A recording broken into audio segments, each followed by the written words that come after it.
So AP Art History is a little bit of a different animal than everyone else's, because going into AP Art History, students have never been taught how to write about art.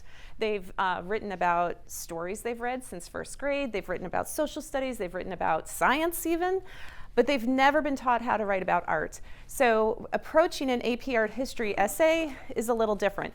It also breaks, unfortunately for your AP Lang teachers, breaks a lot of rules.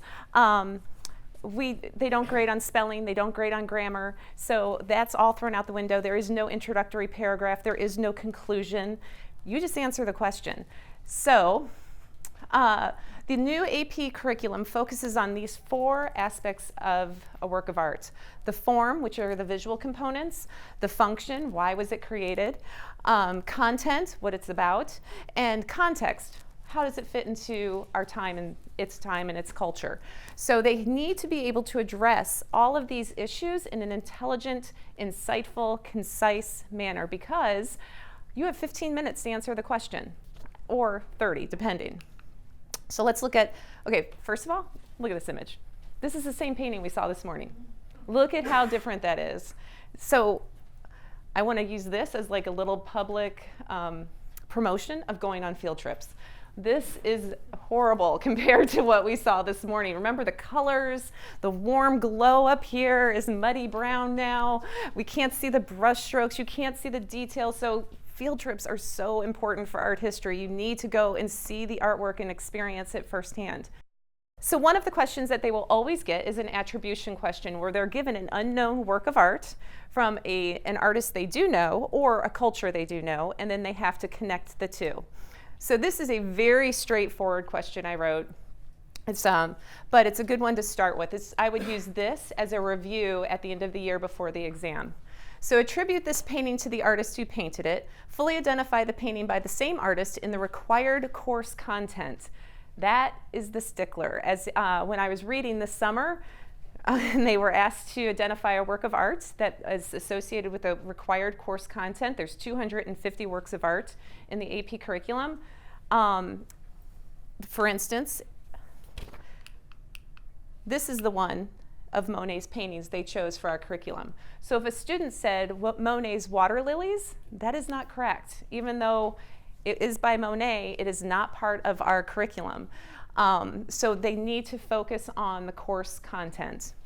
Then, using specific visual evidence, justify your attribution by comparing the 2 works. Explain how both works demonstrate the artist's ongoing experimentation with depicting light and atmosphere. So when I start teaching essay writing, and I start the very first week of school, I begin with like little tiny baby steps. I identify your 5 points. So clearly, attribute this painting to the artist who painted it is the first point, Claude Monet. Then our second point comes from the work that it is being compared to, which is the St. Lazare station. And then they need 2 identifiers besides, or 1 identifier besides the title.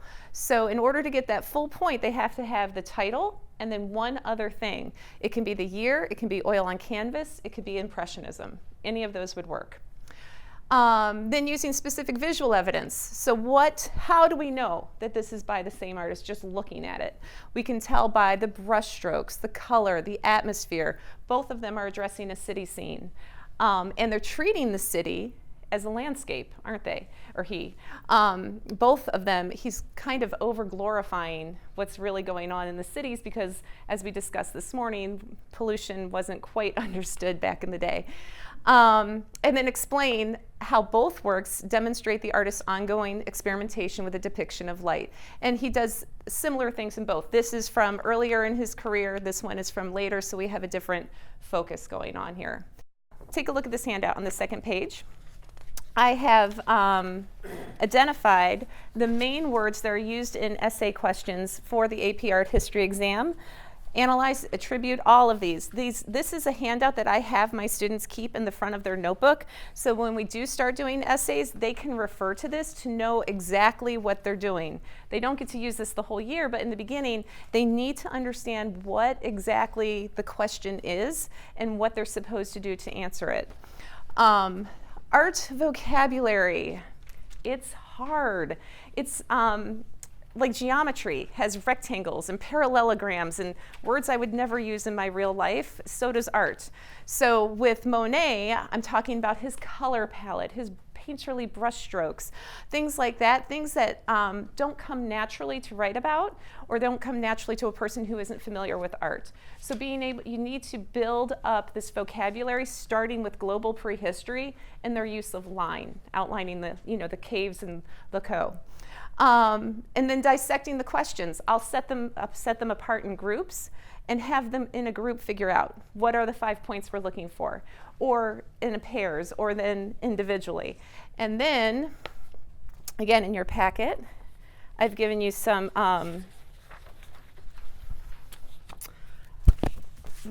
charts where I break it down. So this one, the first one, is for the attribution question. So they can clearly identify what they are going to do for each part of the question to make it easy. And then I kind of borrowed/stole from the AP website their charts as well. And I just put that in a Word document to make it easy too. But you can see here on this one with the golden stool from Africa, I've gone ahead and included the rubric and identified the points for them, because this is something I teach early in the year.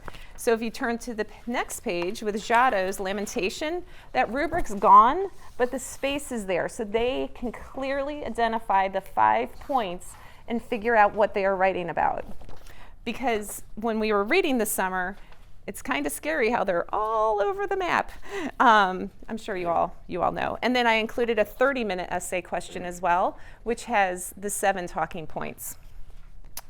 Only giving one part of the question at a time. When you get into the 30-minute essay questions, they are big and confusing and scary. So I might only give them the first 2 parts and figure that out together, and then another part. And then so we do it literally step by step, because this is a whole new experience to be writing about visual and then combining that with the contextual and then combining that all together, and it's a scary thing. So breaking it down into easy, approachable steps makes it so much easier. Planning your essay. We all know it does not take 15 minutes to write an essay, right? You get your question, you've got your image, so plan it out. Take 3 minutes to get your ideas. I give all my students an extra point on their essays in class when they plan ahead, because it just encourages them. And they love that extra point. And then their journals, which I'm going to talk about. So what I have discovered is the journal writing is really, really helpful. Every student is required to bring in a composition notebook, and I'm going to talk about it in conjunction with the Mogama that we learned about this morning. So one of the things they need to address in the journals and in their essays is technique, which is unfamiliar. How many of you have ever fresco painted? Right. And does anyone know what it is? Wet plaster? Right, painting with wet plaster. So when we're studying Michelangelo, I take cookie sheets of plaster of Paris and cut out little squares for every student and get some tempera paint, and we fresco paint for like 15 minutes at the end of class. First of all, they're like little kids. Oh, it's so much fun. But then it gives them such a good understanding on how difficult fresco painting is. It's painting on plaster. If you mess up, the only way to fix it is to chisel it off and start again. It's not easy. Oil paints that with Monet we saw is so much easier. You can just paint over what you've messed up. So it's a totally different technique. And in Michelangelo's case, he wasn't even a painter, he was a sculptor.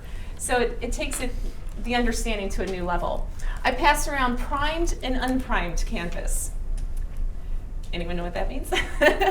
Primed canvas is canvas that has been gessoed white, so that you have a surface to paint on. Unprimed canvas, it's pure, it's just cotton, and it absorbs the paint into it and gives it this beautiful depth, richness of color that you don't see in most paintings, because it also will deteriorate the canvas. And then going to see the art in person, again, I cannot emphasize that enough.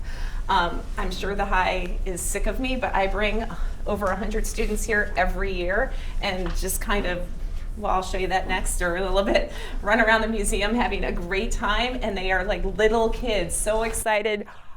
in front of these beautiful paintings. Remember, we saw this painting. Does that look anything like what we looked at this morning? Not even close. So to stand in front of that and have that your entire vision be this image is such a difference. So the Google Art. Well, trust me, the Google Art, you can zoom all the way in and see every aspect of that. The Art Clicks I talked about this morning is that little diagram, and it's a free app you can download onto your phone. You can do it in your classroom. You can do it in the museum. And again, you get direct links to the artist, direct links to the artwork. It's wonderful. So when you're looking at the abstract work, and again, this morning was great practice for everyone, standing in front of it, you have to be quiet. You have to listen to yourself and look at the artwork and take it in, and be enriched by it and let it absorb you and look at all the different aspects. Remember all the architectural drawings down here, these color sweeps, what's going on up here, these dots that confused us all, what's happening. Take that all in and just let the art approach you, because too often, especially in the contemporary exhibits, people walk really fast through those exhibits. They don't stop and look, and the stopping and looking and taking it in makes a big, big difference. So the journal. Our students have a love-hate relationship with the journal. They love it.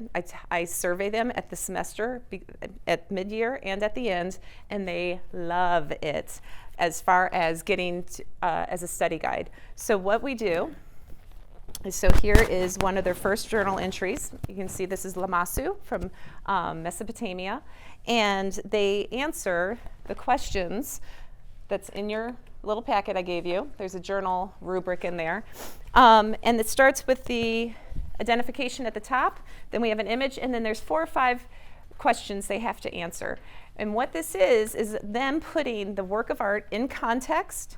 They have to talk about why this artwork is important, why this artwork is a good representation of their era, and why it was chosen as what part of the curriculum, because only 250 works of art over 100,000 years, that's crazy. Why was this one so important that it got chosen?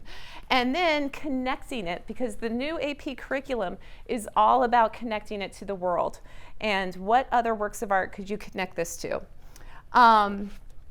These are due on the day of the essay test, because the test, as you probably all have this, gets so big. One day is multiple choice, one day is essay. So this is a great way to prepare. So what happens in the end, they have in chronological order, in their own words, every single unit to study, making it simple for them. And it helps clarify everything. So here is the rubric, all the questions, and then this is an example. One of the things I've started implementing is that they have to underline the art vocabulary to make them use it, to make them feel comfortable and to gain confidence in using it in an essay form. So that's one way to help just reinforce that idea. So we've got our journals. And then another thing I do in your packet, I included 2 of them, is, it sounds crazy, coloring pages, but they love them. And let me tell you, this is a great way to teach iconography. This one is clearly of Buddha. I have another one of Monticello on the back where they have to identify different aspects of architecture here, and then all the different iconography of Buddha here, and then explain what it means. And this has been it made such a difference as far as them understanding, as far as them remembering. It's been wonderful. Then, Goformative. Has anyone ever tried Goformative? It's life-changing as a teacher. So Goformative is a website. The kids can pull it up on their phones. They can pull it up in class on computers. And it is a live feed. So I can go ahead and put in multiple choice questions, short answer questions. I can put an image. And I see them typing, and I can sit at my desk and they're working, and I can reply instantly to everything I'm seeing. So when I'm teaching Giotto's Lamentation, I have the image up on the screen and they're in front of them, and they can draw on their phone. I tell them to draw the focal point. Circle the focal point for me. And I can see right away. I'm like, nope, that's wrong. Where is your eye drawn? So it's a great way to give instant feedback. It also allows you to get data by, it compiles all of the information and gives you a red, green, or yellow on that student's understanding. So it's wonderful. Grading the essays. That's the hardest part, isn't it? Is grading those essays. So first semester, I start off with about an essay a week. So that's pretty simple. Last year, I had 5 AP art history classes, and it was not very simple. But as I move forward, it starts becoming twice a week. And then 2 months before the exam, it's every single day. So clearly, I'm not grading all those essays. But I will have them choose the best essay of the week. I might have their friend grade one. I might have a different class grade one. But so you don't get bogged down with the grading, but you still reinforce that practice is very important, because the more confident and the more capable they are with the wording, the language, the imagery, it just will make a huge difference in their scores. The essay guides I went over, and then again, just practice, practice, practice. And that's all I got. Does anybody have any questions? Oh, one more thing. On the back page is a compilation, and I actually added to it last night, so you guys have the old version, of all the works of art in the High Museum that are connected to the AP curriculum, the 250. So one page has the answers, and what I do is I have my students come. We probably look a little bit ahead of time, so that, because you know I don't really trust them walking around with pencils, but then they fill in what it connects to. So when we're here, they take selfies with the artwork, they connect to the artwork, and it's a great way. I mean, it's 35 works of art. That's amazing that they have here that make a direct connection to the AP curriculum. Okay, now I'm done.